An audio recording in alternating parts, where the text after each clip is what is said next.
Ei, Eunice, empresa Wolf, sejam bem-vindos. Fiquei toda contente de ver que você criou o Instagram para poder entrar, assistir a live. Entrei um pouquinho antes para a gente poder ver se estava tudo certo na conexão. Vou aguardar um minutinho para a gente começar, tá?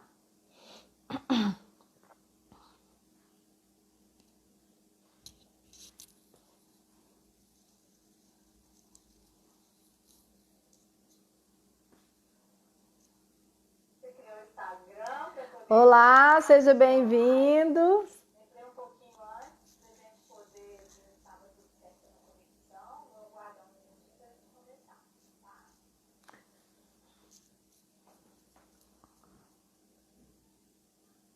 Maria das Dores.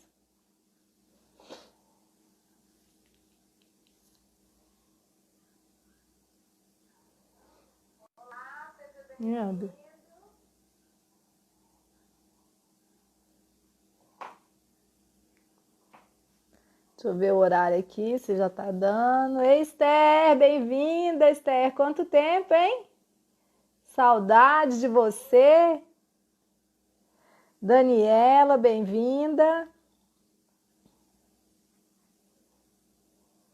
Tô aguardando só mais um pouquinho para dar as 8 horas, a gente vai começar.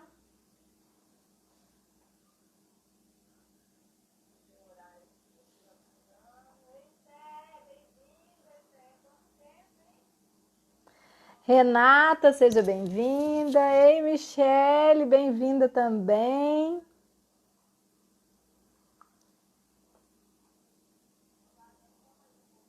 O Wellington, muito bem-vindo, Wellington. Que saudade. Vanessa também, doutora Andréia. Hoje a gente vai conversar um pouquinho sobre um tema que eu adoro, que é intestino.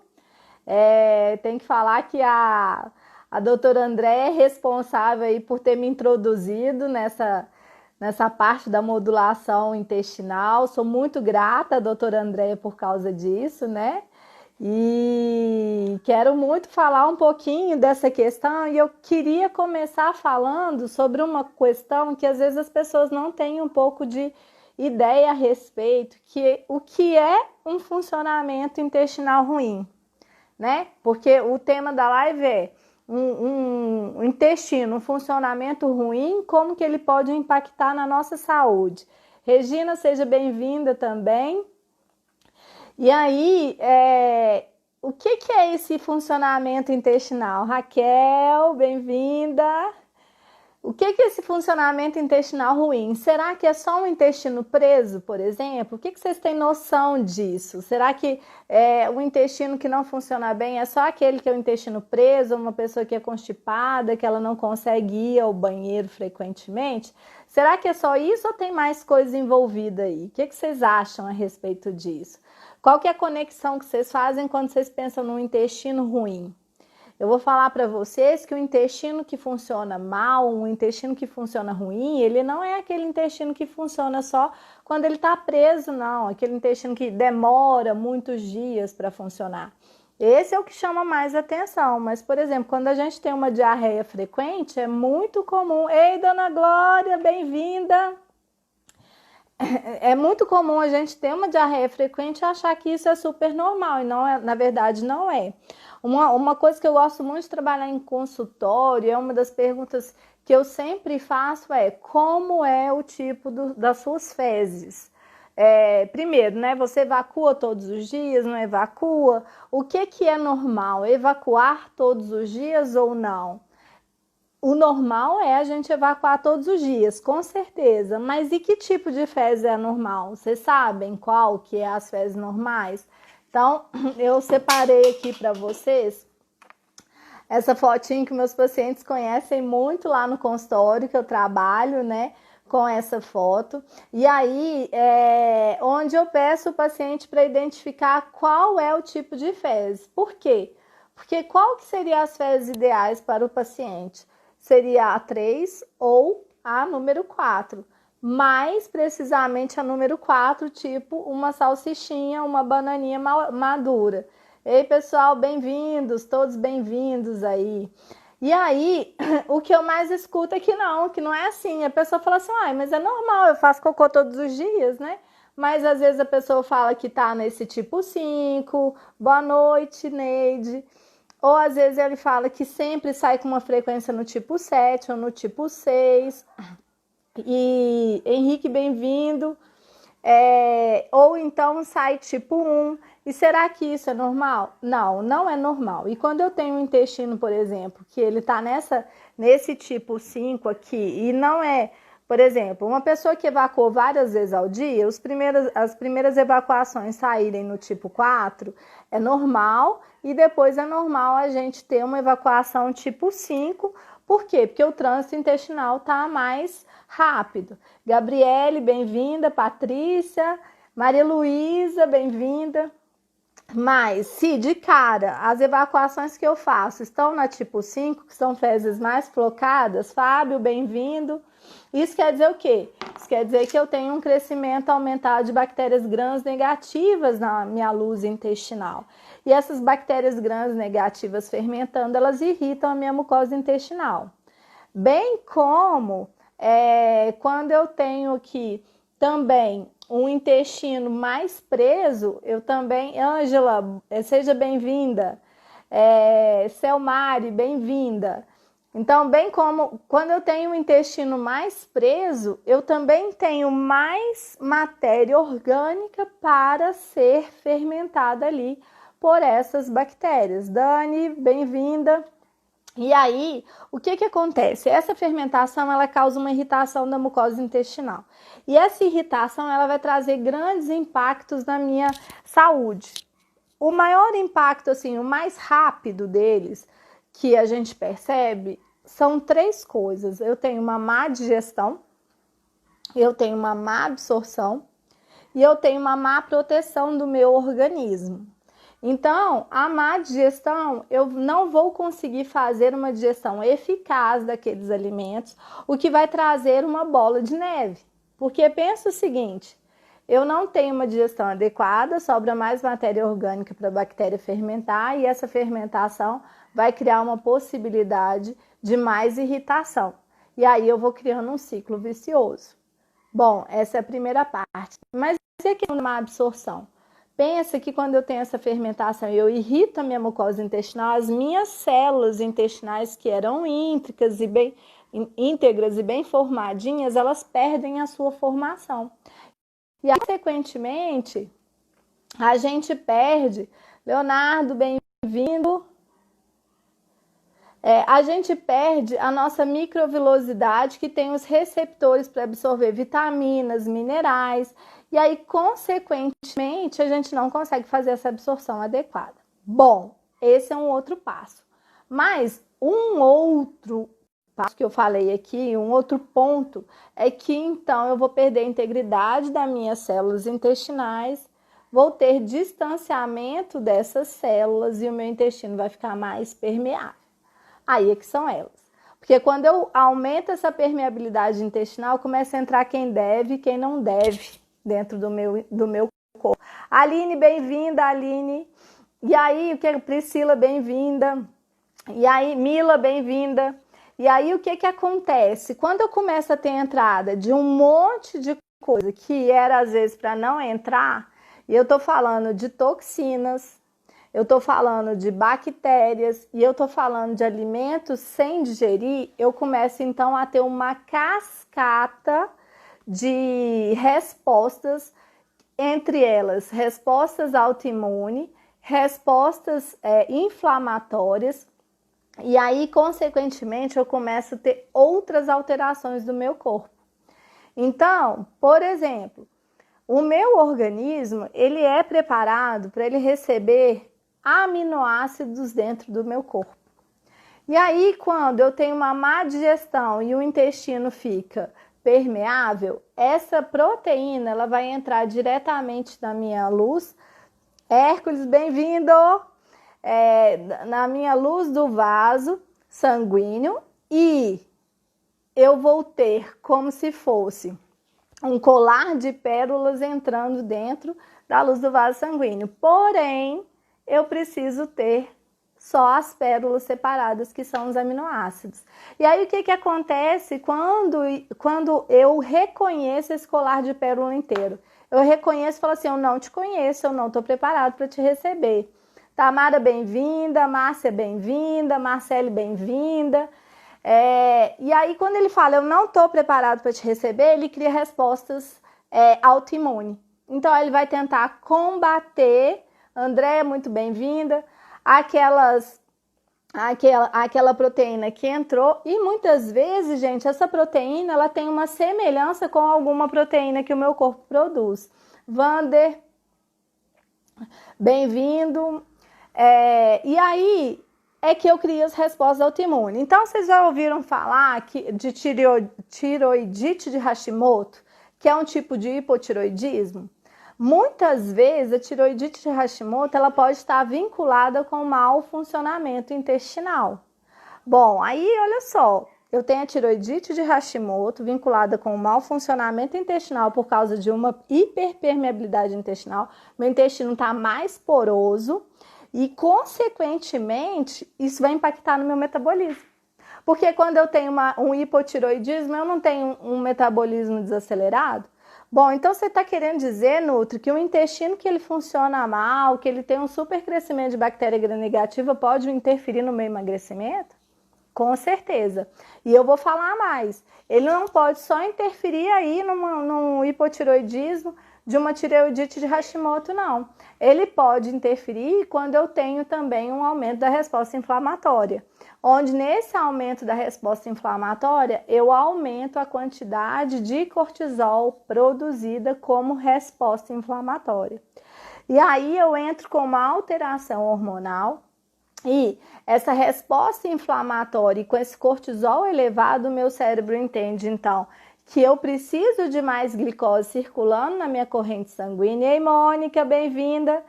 E aí, então, ele começa a mandar estímulos para eu gerar essa glicose. Eu tenho várias vias para poder gerar essa glicose, né? Uma delas eu estimulo eu comer. Vamos comer doce, vamos comer toda hora, vamos beliscar. Então, eu posso ter esse estímulo. Mas se eu for aquela pessoa inapetente, que eu não tenho muita fome... Ei, Cássia, bom dia, boa noite, Alisson, boa noite, bem-vindo.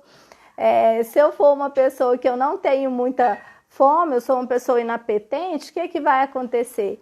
O meu organismo, então, ele vai ter que gerar essa glicose. E aí, então, também eu posso ter um impacto na minha massa muscular, porque eu começo a criar vias de geração de energia, onde eu tenho quebra de massa muscular para desenvolver. Para eu poder liberar essa glicose e mantê-la circulando.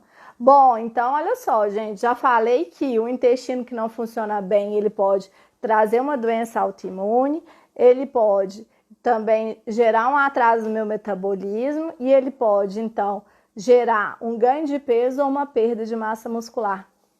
Quanta coisa que interfere na minha saúde. Vou falar mais e ainda estou falando de emagrecimento. O nosso intestino é o responsável por desintoxicar, para eu poder tirar as toxinas do meu corpo, porque as fezes são formadas de matéria orgânica que não é utilizada. Ei, Sônia! E aí, ela é formada de matéria orgânica que não é utilizada e que ele precisa jogar fora. Seu intestino é péssimo, Andréia. Vamos conversar mais sobre esse intestino. Reginaldo, bem-vindo. Catinha, bem-vinda. E aí, ele precisa jogar fora essas toxinas, mas essas toxinas, ao invés de saírem, elas estão entrando. Por quê? Porque também eu tenho um intestino mais permeável. Gisele, Bia, bem-vindos. E aí, o que acontece? Então, eu começo a acumular toxina dentro do meu organismo. Gabi, bem-vinda. E aí, esse acúmulo de toxina, ele pode ser tóxico para o meu cérebro. Ele pode ser tóxico para o meu fígado. Então, o que vai acontecer? Eu preciso mobilizar essa gordura para algum lugar para criar uma proteção para o meu corpo. E aí, para eu poder fazer eu mobilizo por as células de gordura. Tati, bem-vinda. E quando eu mobilizo para as células de gordura, olha eu atrasando aí meu processo de emagrecimento de novo, gente. Então, de novo, o intestino está vinculado aí com essa questão do emagrecimento. Bom, vamos lá, tem mais coisa aí que esse intestino impacta. Alaide, bem-vinda. A diverticulite também pode provocar isso? Na verdade, a diverticulite é uma inflamação do intestino. Então, com o decorrer do tempo, ela vai criando um mau funcionamento do intestino, vai criando respostas inflamatórias em todo o corpo também, se a gente não tratar bem desse intestino. Lulu, bem-vinda! Então, é preciso olhar com carinho também para o intestino que tem diverticulite. Na verdade, a gente precisa olhar para qualquer intestino com muito carinho, porque eu falo que é o segundo cérebro, né? E aí, então, se eu não olho com carinho para esse intestino, seja qual for, eu vou ter respostas. A Gabi está me perguntando da síndrome do colo irritável. Bom, no caso da síndrome do colo irritável, a gente já tem o intestino irritado. E aí, então, a gente já tem essa resposta inflamatória instalada também e provavelmente a gente tem um intestino mais permeável. Bom, Vanessa, mas como que eu vou fazer para resolver o problema, por exemplo, da diverticulite, do colo irritável? Então, eu tenho que tomar providências, precauções, porque quando eu falo em olhar com carinho, eu melhorar a minha alimentação para que eu possa fornecer substratos adequados para as bactérias gram-positivas crescerem no meu intestino. Olha que interessante que a Maria das Dores também está falando, ó, tenho hipotiroidismo e tenho intestino preguiçoso. Então, será realmente que tem alguma correlação com o que eu falei? Será que isso é verdade? Estou péssima com intolerância à lactose. Bom, então, já que entrou aí nessa parte da intolerância à lactose, eu ia começar falando do que a gente pode fazer para melhorar o intestino. Mas antes de falar sobre o que a gente pode fazer, vamos falar um pouquinho mais do que a gente pode pensar sobre o intestino que não está funcionando bem? Quais são as hipóteses que podem estar levando esse intestino a não funcionar bem? Bom, Adri, bem-vinda também.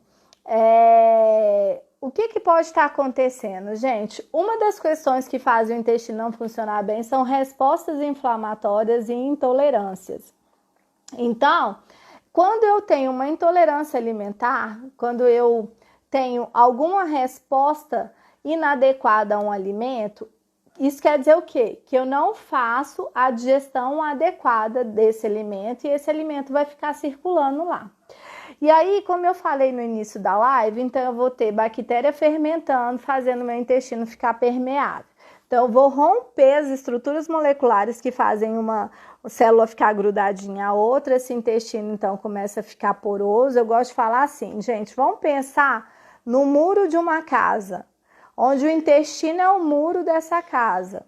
E aí, para todo mundo entrar dentro dessa casa, tem que passar pelo portão. Tem que se identificar, toca o interfone, se identifica, se for bem-vindo vai entrar, se não for bem-vindo fica do lado de fora. Vem um ladrão, marreta esse muro todo, faz um monte de buraco e eu começo então a ter acesso livre. Entra quem quer e sai quem quer. Aí é que começam as respostas as respostas inflamatórias. Então, o que eu tenho que fazer? Muitas vezes, quando eu tenho a intolerância e o alimento fica lá, eu tenho esse rompimento. A primeira coisa que eu tenho que fazer é tirar esse alimento da minha vida, pelo menos por um tempo. Agora, pode ser que não seja uma intolerância ao açúcar do leite, pode ser uma alergia, uma sensibilidade ao alimento. Carline, bem-vindo, Carline. E aí, quando isso acontece... Que bom, Clarice, que você é outra pessoa, eu fico muito feliz. Eu tenho que tirar esse alimento e tenho que aguardar. Muitas vezes chega o paciente no consultório e fala assim comigo, quando eu consumo algum alimento que tem leite, eu me sinto mal. Cíntia, bem-vinda, eu sinto estufamento, mas eu não consigo identificar bem se é o leite, se é o trigo. Bom, às vezes não é nenhum dos dois, o intestino está irritado, o intestino está machucado. E aí a gente faz essa retirada, o intestino melhora. A gente para de irritar. E aí, então, depois disso, a gente vai tentando reintroduzir à medida que vai saindo vai desaparecendo o sintoma. Então, André, o que a gente precisa fazer? A gente tem 2 pontos. Eu gosto muito de trabalhar no consultório quando o paciente tem um intestino muito ruim, muito prejudicado, ele tem sinais e sintomas desse intestino ruim. Eu gosto de trabalhar no consultório com uma eliminação de alimentos que eu sei que irritam muito a mucosa intestinal. Então, leite eu sei que irrita muito a mucosa intestinal. A gente sabe na literatura que o trigo irrita muito a mucosa intestinal também. Na live da semana retrasada, uma pessoa falou assim... Aliás, na live não. Eu abri para perguntas e uma pessoa falou assim... qual que é os malefícios que o glúten pode trazer para a nossa saúde? Não é toda pessoa que tem uma resposta negativa com o glúten, tá? Mas algumas pessoas, elas têm uma irritação da mucosa intestinal e por causa disso tem esse rompimento da barreira. Então, eu no consultório eu faço uma retirada de alimentos que inflamam, que irritam o intestino, faço uma dieta à base mais de alimentos naturais, que são alimentos que não são tão processados, porque açúcar irrita o intestino, excesso de gordura irrita o intestino, excesso de conservantes, corantes também irritam o intestino. Então, esses alimentos, eles causam um desequilíbrio da minha flora intestinal. Na verdade, essa irritação é por esse desequilíbrio da flora intestinal. E aí, então, a gente faz uma desintoxicação mesmo do intestino, para que esse intestino fique limpo, para que a gente tire essas bactérias do mal da luz do intestino. Débora, bem-vinda. E aí, faz a descamação daquelas células que estão machucadas, que não estão trabalhando de forma adequada, para então a gente reconstruir essas células e reconstruir essa microbiota. Mas tem sacrifício? Infelizmente tem. Não tem como. A gente vai ter que abrir mão de determinadas coisas, mas eu garanto, gente, que também tem melhora de qualidade de vida. Aline, seja bem-vinda. Então, a gente começa a melhorar aquelas possibilidades todas de problemas de saúde que eu comecei falando no início da live. Porque, às vezes, uma pessoa tem, por exemplo, espinhas, acne, faz um tratamento muito grande da pele e já tomou Rocutan várias vezes, já tomou medicação, repetiu ciclos de Rocutan e a pele volta a ficar ruim. Bom, quando a gente faz uma limpeza do intestino e quando a gente trabalha essa microbiota, a gente consegue melhorar muitas vezes. Por quê, especificamente? Justamente porque quando fico sem, fico ótimo, tá vendo? Eu entendi aí, Tati. E aí, por que melhora a pele? Porque acne também é bactéria. Então, como está a minha flora intestinal, vai impactar na minha flora do rosto, da minha pele. Então, quando eu faço a retirada dos alimentos, eu consigo ter uma melhora da microbiota da minha pele também. É lógico, gente, que tem gente que tem acne porque vai ficar menstruada, tá de TPM. Então, mas só que nem sempre é assim. Às vezes a pessoa tem acne sempre, é um contínuo. E aí a gente precisa mudar essa microbiota intestinal. Então, é preciso fazer essas alterações. Outra coisa, Vanessa, tenho muito intestino preso e comecei a ter enjoo. Esse enjoo pode ser do intestino preso? Pode. Por que pode ser do intestino preso? O tubo intestinal, ele é o nosso sistema gastrointestinal, ele é um tubo. Ele começa na boca. Ei, Luísa, bem-vinda. Silene, bem-vinda. E ele termina lá no ânus. Então, tá tudo interligado. E as bactérias circulam.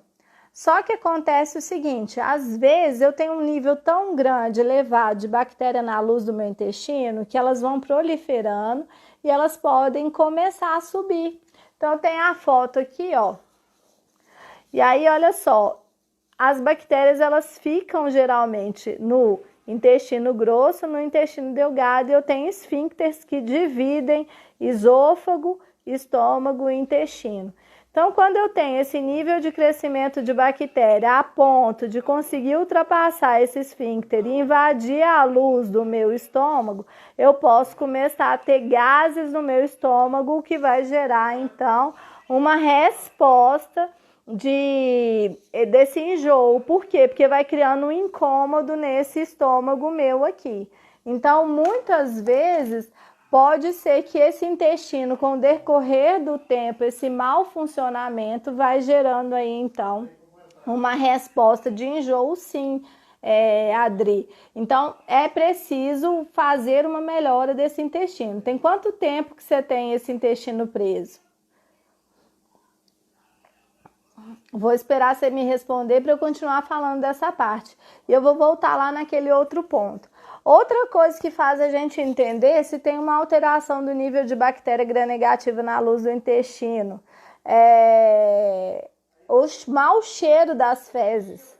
Quando eu tenho fezes muito mal cheirosas, eu vou ter, então, isso é certo que eu tenho uma quantidade de bactéria negativa maior na luz do meu intestino. Por quê? Porque as bactérias gram-negativas, elas produzem uma substância chamada putrescina, que tem cheiro de podre mesmo. Por isso que às vezes o pum é muito mal cheiroso. Na verdade, o certo a gente não é ter um pum cheiroso, mas não é ter um pum fedorento. Tem que ser um pum sem cheiro. Esse, Cleia, tá boa? Então, quando a gente tem aí, ó, uma alteração e que o cheiro é muito forte, isso quer dizer que as bactérias estão prevalecendo lá. E vocês já ouviram falar, por exemplo, assim, ó, eu tenho problema no meu fígado, eu tô com o fígado gorduroso. Ei, Rafinha, bem-vinda! Muitas vezes esse fígado ele pode também estar impactado com o intestino preso. Bom, Adri, como você tem o intestino preso desde sempre, pode ser que agora ele esteja influenciando já diretamente no seu estômago. Ah, você é uma linda, Rafinha. Saudade de você também, a Cicleia. Ei, Marco Túlio, bem-vindo. Fácil de avaliar como estamos para já tomar alguma providência. Isso, Cíntia. Só o fato da gente já ver a questão do mau cheiro das fezes já é possível, então, a gente já começar a identificar se existe uma possibilidade ou não dessa alteração de microbiota intestinal. No caso de diarreia por intoxicação, o que comer? Bom, eu falo assim, o que a gente pode tirar? Ei, Soraya, bem-vinda. A gente precisa tirar, dar o repouso para depois a gente começar a comer. Por que a gente precisa dar esse repouso? Porque quando a gente tem a diarreia, a gente tem um fluxo, um jato de fezes líquidas passando muito rápido pelo meu intestino. Isso cria descamação da célula. Então, independente de eu ter alergia ou não a algum alimento, Sirlene, bem-vinda. O que vai acontecer? O meu intestino vai estar com as células machucadas e não vão conseguir fazer a digestão adequada desses alimentos. Então, nesse caso, é preciso a gente repousar o intestino mesmo.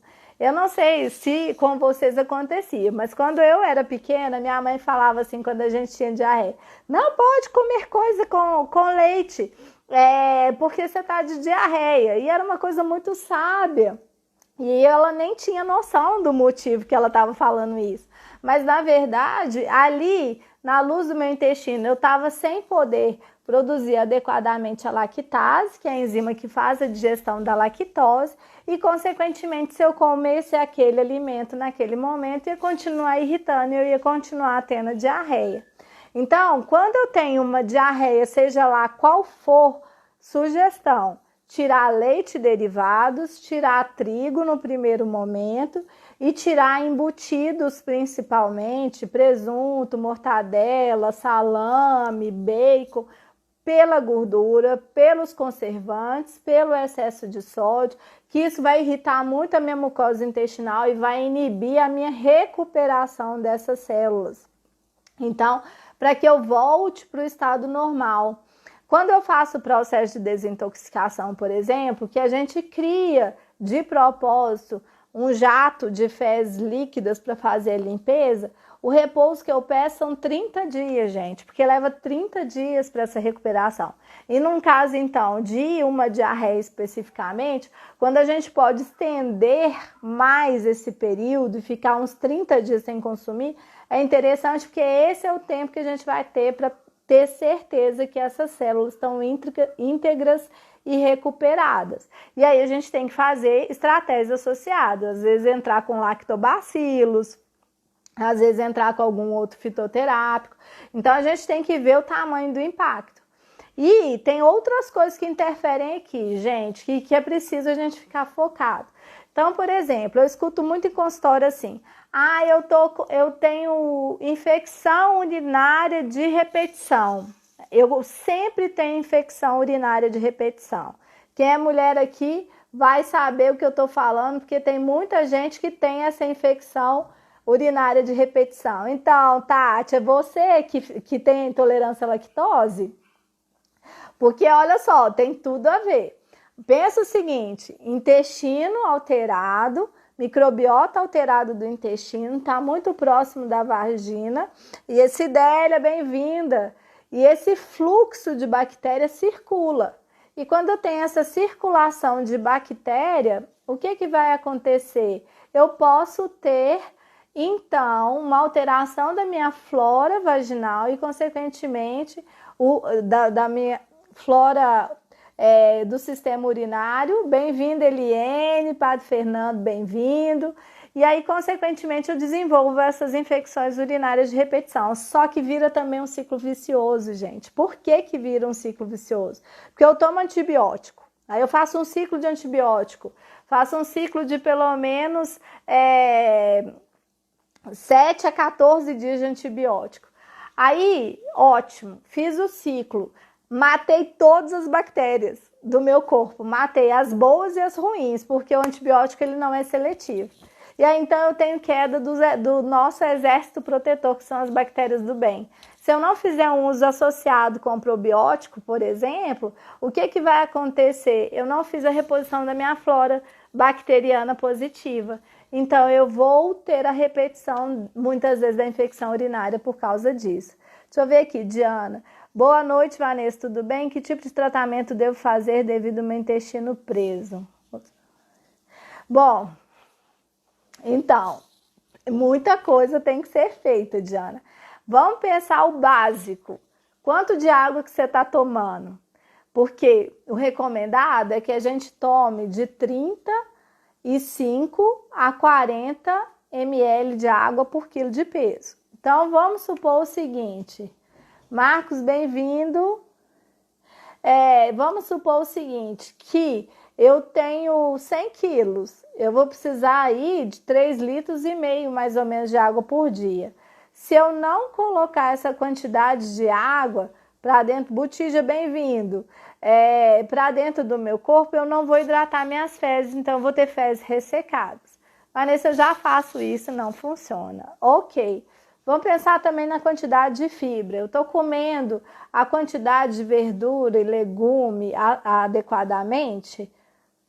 Estou comendo também, não funcionou. Eu tomo bastante água, eu como bastante folha, eu como bastante fibra e não está funcionando. Bom, então agora é hora da gente pensar na hipótese de algumas alergias alimentares. Cristiane, bem-vinda. Então, é hora da gente pensar em algumas alergias e intolerâncias alimentares. Raquel, bem-vinda. Por quê? Porque essa alergia, essas intolerâncias alimentares podem também estar gerando uma alteração do meu fluxo intestinal. Então, são vários pontos que a gente tem que pensar para então a gente fazer a estratégia adequada. É impossível a gente pensar só num ponto específico para fazer esse tratamento. Muitas vezes eu tenho que fazer um conjunto de estratégias para que esse intestino funcione bem. E é muito impossível, assim, de eu falar especificamente, não posso generalizar para todo mundo. Faça isso que isso vai resolver. Mas, com certeza, essa parte básica inicial que eu falei ajuda muito. E, principalmente, eu mudar o tipo de alimentação que eu faço. Então, se eu sou uma pessoa que gosto muito de comida padrão padaria, que é muito bolo, muito pão, se eu gosto muito de fast food, essas coisas todas, elas vão interferir no meu padrão de funcionamento intestinal.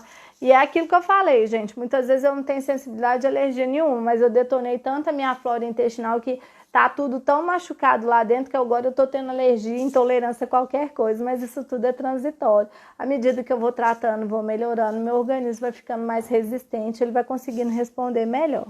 É ruim fazer 2 refeições por dia?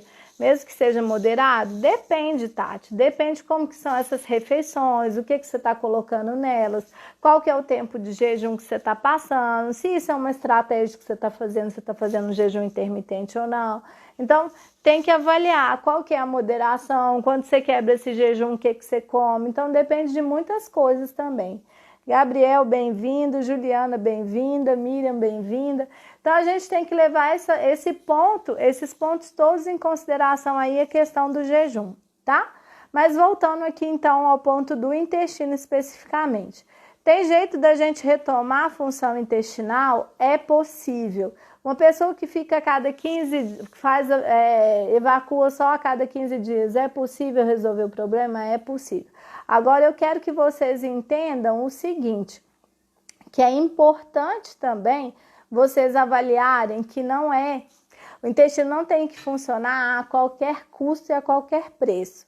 Por quê? Porque tem muita gente, então, que não evacua, lança a mão de laxantes para poder evacuar, seja no formato de chá, não sei quantas ervas, seja no formato de laxantes, medicamentos, essas coisas todas. E toda vez que o intestino funciona, eu tenho jatos de diarreia.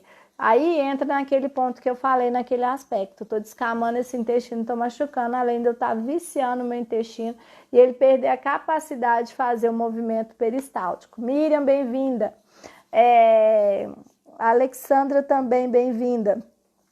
Então, eu começo a criar uma dependência do intestino para ele poder funcionar.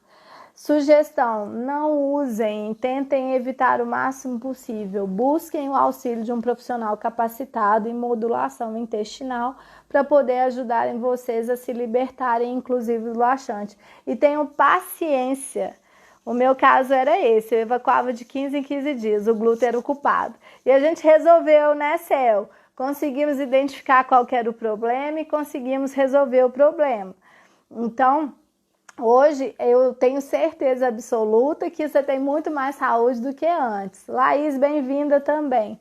Então, gente, eu preciso que vocês tenham consciência dessa parte, dessa questão também dos laxantes. É muito importante isso, porque vocês estão resolvendo um problema, mas esse problema pode virar um maior lá na frente. Eu estava falando da gordura do fígado e eu não concluí a respeito da gordura do fígado.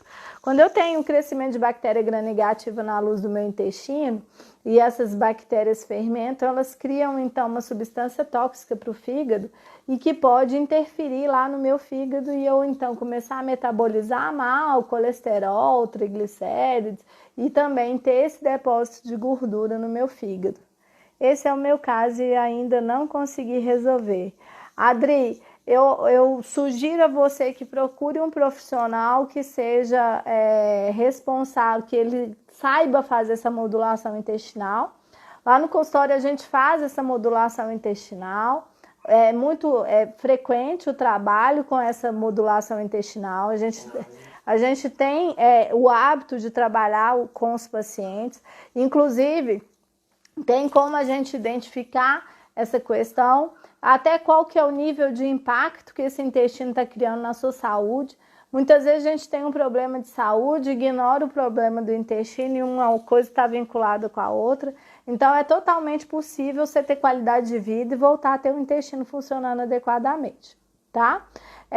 Então, gente, eu queria hoje, nosso tempo está acabando já, mas eu queria hoje deixar esse recadinho para vocês. O intestino, um funcionamento ruim do intestino, ele impacta a minha saúde como um todo. Vai trazer malefícios no meu corpo inteiro. Ei, Marcos, tudo bem? Seja bem-vindo aí. E ele vai trazer esses impactos negativos. Muitas vezes a gente não consegue fazer uma associação. Queria que vocês ficassem. Chayenne, bem-vinda. Queria que vocês ficassem atentos, porque muitas vezes vocês estão buscando resultados que não estão tendo e não estão trabalhando o que é certo. Pensar sempre, o intestino funcionar todos os dias é importante, o intestino funcionar todos os dias da maneira adequada é importante para eu obter resultados, seja no ganho de massa, seja no meu emagrecimento, seja na melhora do meu fígado, do funcionamento de um fígado, seja na melhora do meu pâncreas, de uma resposta pancreática adequada, seja na melhora. Inclusive, a gente tem correlação do intestino, eixo intestino-cérebro. Então, por exemplo, eu trato pacientes às vezes que têm um diagnóstico de like autismo, não foi diagnosticado na genética que esse paciente tem o autismo, mas ele tem todas as características do autismo, e aí então a gente começa a fazer um tratamento e onde a gente também foca o tratamento intestinal e a gente começa a ter boas respostas desse paciente. Por quê, gente? Eu tenho inervação do vago no intestino, que comanda 90% do cérebro, e eu tenho uma outra questão que é a barreira hematocefálica, que é a barreira que divide cérebro do resto, não permitindo que toxinas acessem esse cérebro. Só que quando eu tenho uma alteração intestinal, eu posso ter uma alteração também dessa barreira e, consequentemente, eu ter acesso de mais toxinas no meu cérebro. Isso vai atrapalhar o funcionamento desse cérebro. E aí eu posso desenvolver uma série de problemas, desde um transtorno leve de ansiedade até uma alteração cognitiva mais séria, dependendo de quais são as predisposições desse paciente. Então é muito séria essa questão do intestino, a gente realmente tem que olhar com carinho. Vamos lá para as perguntas finais. Qual a relação com o controle da glicose? Total, a cicleia, porque quando a gente tem uma alteração da função intestinal, e uma alteração da microbiota intestinal, hoje já está comprovado em pesquisas que eu vou alterar a minha resposta pancreática, eu vou alterar a minha produção de insulina, muitas vezes eu posso aumentar essa produção de insulina, sobrecarregando meu pâncreas e, consequentemente, daqui a pouco eu tendo uma resposta negativa, sem dar conta de controlar. Uma outra questão eu aumento a quantidade de cortisol produzido por causa de resposta inflamatória, consequentemente esse cortisol aumentado vai fazer com que chegue mais glicose na minha corrente sanguínea e eu vou ter um aumento da minha glicose por causa disso. Aí eu sobrecarrego o pâncreas, que tem que produzir mais insulina, e chega um ponto que ele não dá conta mais. Quando passar essa pandemia, irei te procurar. Obrigada, informações. Um carinhoso abraço. Maria das Dores, se você tiver urgência e quiser antes, estou também fazendo os atendimentos online. É muito possível a gente fazer uma anamnese completa com você e, a partir disso, a gente desenvolver um tratamento adequado e individualizado para você. Mais alguma pergunta, gente? Nós estamos chegando no finalzinho aí. Bom, vou deixar aberto para vocês. A diverticulite tem cura ou apenas é controlável? A diverticulite, ela é controlável. E quando eu falo que é crise de diverticulite, a gente tem que não ter a crise. A gente tem que manter os nossos divertículos desinflamados. E aí a gente faz um tratamento adequado, e tem a questão das sementes, que a gente tem que pensar a respeito disso, entre outras coisas, para que então faça esse tratamento certinho e que esses divertículos não se inflamem, tá bom, Ângela?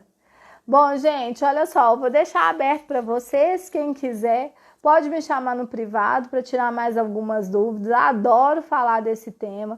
Acho que o intestino, ele realmente é a chave para muitos problemas e para muitas soluções. Então, quando é um intestino bem cuidado... Ei, Silvinha, bem-vinda!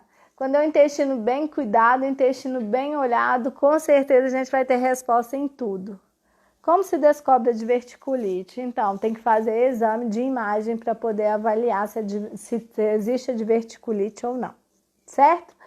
Muito bem, pessoal, muito obrigada, fiquem com Deus, qualquer coisa eu estou à disposição. Um abraço, tchau, tchau. Obrigada, lindinha.